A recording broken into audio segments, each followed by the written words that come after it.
તો ધારાસભ્ય અર્જુન મોઢવાડિયાએ શૈલેષ પરમારને ઓફર કરી છે। શૈલેષ પરમાર, તમે પણ આ બાજુ આવતા રહો તેવી વાત અર્જુન મોઢવાડિયાએ કરી છે। આ ઓફર આપી છે અર્જુન મોઢવાડિયાએ શૈલેષ પરમારને।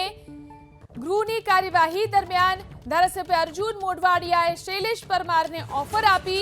શૈલેષ પરમાર, તમે પણ આ બાજુ આવતા રહો તેવી વાત અર્જુન મોઢવાડિયાએ કરી છે।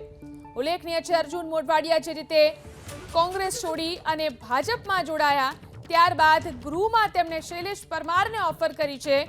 ધારાસભ્ય અર્જુન મોઢવાડિયાએ શૈલેષ પરમારને ઓફર કરી। શૈલેષ પરમાર, તમે પણ આ બાજુ આવતા રહો તેવી વાત અર્જુન મોઢવાડિયાએ કરી।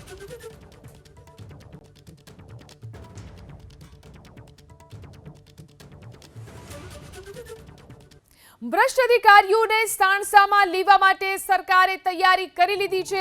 ભ્રષ્ટ અધિકારીઓની સંપત્તિ સરકાર જપ્ત કરશે। ગુજરાત સ્પેશિયલ કોર્ટ બિલ વિધાનસભા ગૃહની અંદર રજૂ। નવા કાયદા અંતર્ગત સ્પેશિયલ કોર્ટમાં કેસ ચાલશે। ભ્રષ્ટાચાર કરનાર એસપી કક્ષાના અધિકારીઓ સામે તપાસ થશે। ભ્રષ્ટાચારના રૂપિયાથી અન્યના નામે ખરીદેલી મિલકતની પણ જપ્તી કરવામાં આવશે। તો પ્રોપર્ટી માલિકને પણ નોટિસ બજાવીને તપાસ હેઠળ લાવી શકાશે। એસપી કક્ષાના અધિકારી ભ્રષ્ટાચાર આચરનાર સામે તપાસ કરશે। આરોપી કે તેના અન્ય કોઈ નજીકના નામે ખરીદેલી પ્રોપર્ટી હશે તો તેની પણ જપ્તી કરવામાં આવશે। વિશેષ કોર્ટ અંગેના વિધેયકની ચર્ચા દરમિયાન શૈલેષ પરમારે નિવેદન આપ્યું। ગૃહમંત્રી બુટલેગર, રાજકીય આગેવાન, નેતા જેવા શબ્દો બોલવામાં આવ્યા।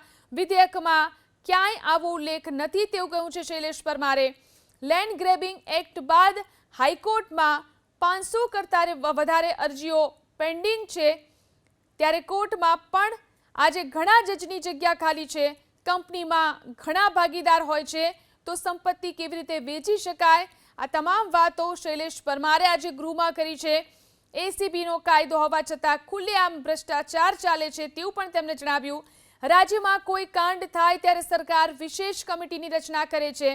કમિટીના અધિકારીની તપાસ થતી નથી।